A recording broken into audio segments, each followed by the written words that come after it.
আজকে 2024-এর এপ্রিল মাসের শনিবার, মানে আজকে 6 তারিখ। ঠিক আছে, সময় 5টা 5টা 16। সকাল সকাল ফ্রেশ হয়ে নিয়েছি। এখন একটু বসবো, চট পেতে একটু মেডিটেশন করে নেবো। তো গাইস, আমি আজকে আপনাদের ভিডিওতে একটা বিশেষ জিনিস দেখাবো, যেটা আপনারা আগে কখনো শুনেননি এবং জানেননি। মেডিটেশন। মেডিটেশন এমনই একটা জিনিস যেটা কিনা আপনাকে নিচ থেকে উপরে উঠিয়ে দিতে পারে। বুম! বুঝতে পারলেন না তো? ব্যাপারটা হচ্ছে এরকমই, যে আপনি যেটা করতে চাইছেন, আপনার যেটা লক্ষ্য, আপনার যেটা উদ্দেশ্য বা আপনার যেটা মনোবাঞ্ছা, সেটা পূরণ করে দিতে পারে একমাত্র মেডিটেশন। সেই মেডিটেশন আপনি যদি নিয়ম বিধি মেনে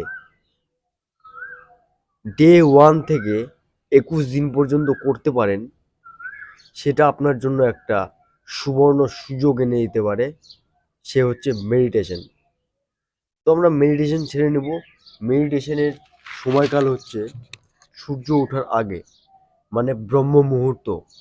সূর্য গাইস এখনো উঠেনি, এখনো ব্রহ্ম মুহূর্ত রয়েছে। আর এই ব্রহ্ম মুহূর্তে ধ্যান এবং আমার যে মন, ইচ্ছা, সেই ইচ্ছাটা সুন্দর করে বসে, তারপর একদম সুন্দর করে বসে,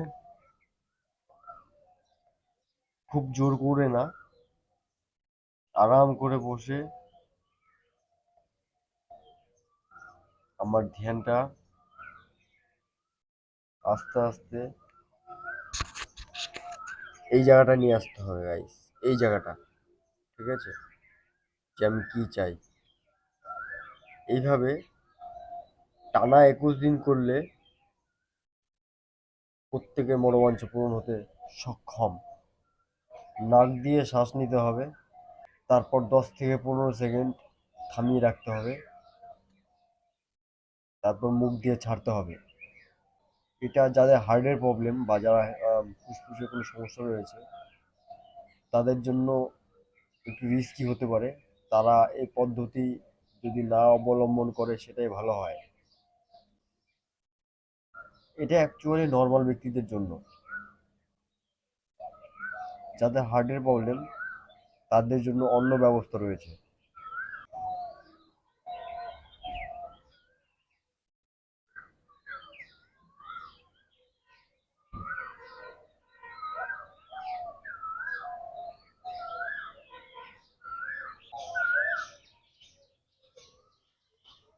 আমি 15 মিনিট মেডিটেশনটা করলাম। এখন আমি বই পড়ে নেব, যেটা আমার অবচেতন মনের জন্য বেশ জরুরি। সঙ্গে কলমও নিয়েছি আমি, যেটা আমার বইয়ে আন্ডারলাইন বা বেশ জরুরি অংশটিকে চিহ্নিত করার জন্য বেশ প্রয়োজনীয় হয়ে উঠবে। বন্ধুরা, এখন কিন্তু সূর্য প্রায় উঠে গেছে, তাই এখন এই মুহূর্তটা সত্যি দেখার মতো। চলুন দেখাচ্ছি আপনাদের।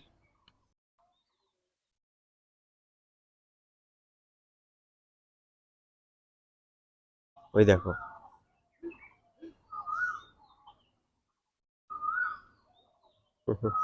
ওই গরুটার নাকি বাচ্চা হবে এখনো, তার নিজেরই বাচ্চা ও স্বভাব যায়নি, এবং পিছনে যে আছে সেটা হচ্ছে তার বাচ্চা, এবং এই হলো আমার বাবা। কোকিলের কি কণ্ঠ! শুনতে পাচ্ছেন নিশ্চয়ই আপনারা কোকিলের কণ্ঠ। আর ওখানে আমার মা আখার চারিদিকে মুছছে, ওখানে রান্না করবে। আজকে পারণ, তাই আজকে পারণ করবে। আমিও কিন্তু গাইস একাদশী রেখেছি জীবনে। এই ফার্স্ট টাইম আমি একাদশী রেখেছি। কারণ আমরা চাই যে কেন না খেয়ে থাকবো, কেন উপোস করব। কিন্তু উপোস করা শরীরের জন্য সব থেকে ভালো একটা ব্যাপার, যেটা কিনা গোটা দেহকে আমাদের শুদ্ধি করে। শুদ্ধিকরণ, শুদ্ধিকরণ আমাদের দেহের জন্য খুব জরুরি একটা ব্যাপার, ঠিক আছে। এবং ধর্মের দিক দিয়ে যদি দেখতে যান, যেটা কিনা আমাদের আত্মার এবং আমাদের যে ভাগ্যের ভাগ্যের উন্নতি সাধনের জন্য আমাদের মাঝে মাঝে উপবাস এবং একাদশী করা উচিত। যারা সনাতন ধর্মের মধ্যে পড়ে তারা অবশ্যই উপোস এবং একাদশী রাখে, এবং যারা রাখে না তাদের বলছি, তাদের উদ্দেশ্যে যে তারা অবশ্যই রাখুন। কারণ দেখুন, যারা ইসলাম ধর্মের মধ্যে রয়েছে তারা অবশ্যই রোজা রাখে, মানে কোনো কারণ ছাড়া তারা রোজা অফ করে না। তেমনি আমাদেরকে উপোস রাখা উচিত। উপোস এবং একাদশী যেমন রোজা রাখে তারা, যে তাদের শরীরটাকে শুদ্ধিকরণ এবং টক্সিফাই করে, এবং দেহের যত নোংরা এবং দূষিত পদার্থ আছে সব বেরিয়ে যায় এই রোজা রাখার কারণে।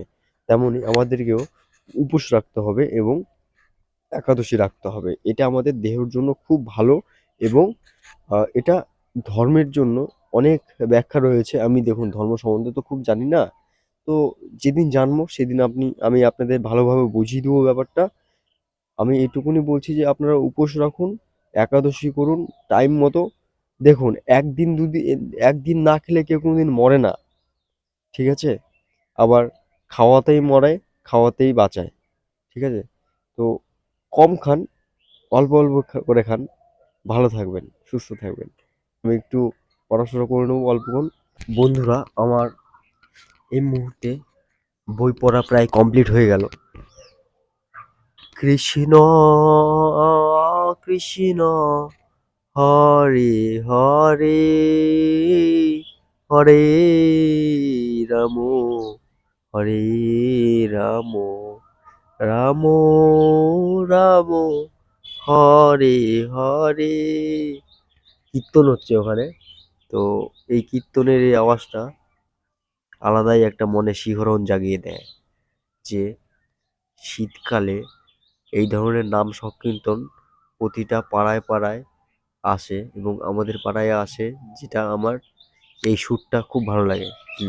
গাইস আমি ভাবলাম প্রতিদিন এই এমন একটা স্থান, এই স্থানে আমি প্রতিদিন মেডিটেশন করব, ঠিক আছে? এটাই একটা বেস্ট স্থান, খোলামেলা হাওয়া এবং সুন্দর একটা জায়গা। বন্ধুরা আজকের মতো এইটুকুনি, দেখা হচ্ছে পরে অন্য কোনো ভিডিও। ভালো থাকুন, সুস্থ থাকুন, দেখা হচ্ছে, টাটা।